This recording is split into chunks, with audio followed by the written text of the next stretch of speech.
আজকে যে অঙ্কটা এনেছি দেখো 2 plus x root three is equal to 1/2 plus root three. এখান থেকে আমরা এক্সের মানটা কী করে বের করব। দেখো সলভ।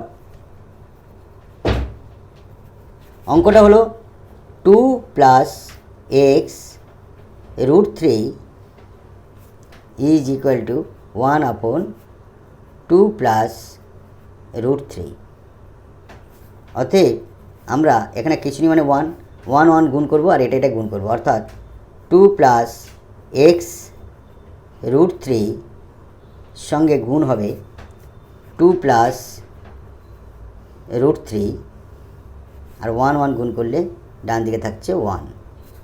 অতএব দুইটা এদের দুজনের সঙ্গে গুণ হবে, তাহলে 2 প্লাস রুট থ্রি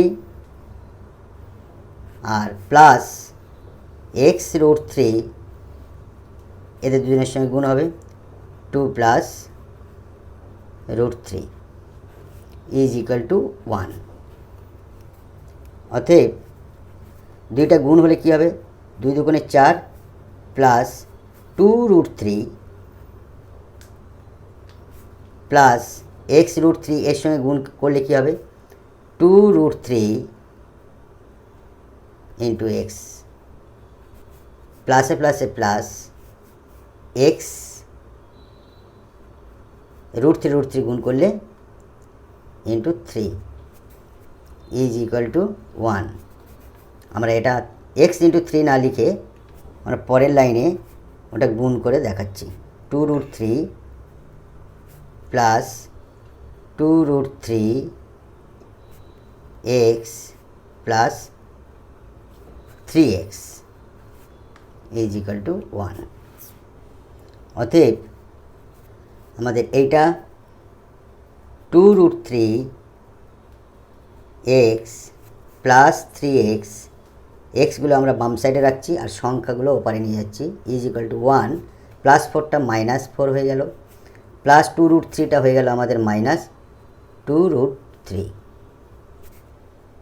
এখানে আমাদের এক্স কমন উঠবে, এখানে এক্স আছে এখানে এক্স আছে, তাহলে এক্স যদি কমন নিই 2 রুট থ্রি প্লাস 3,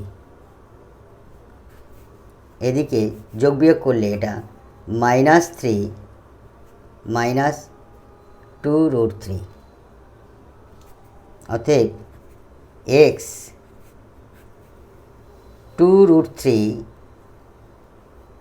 প্লাস 3, এদিকে আমরা মাইনাস যদি কমন নিই 2 রুট থ্রিটা প্লাস হয়ে গেল, মাইনাস 3টা প্লাস হয়ে গেল।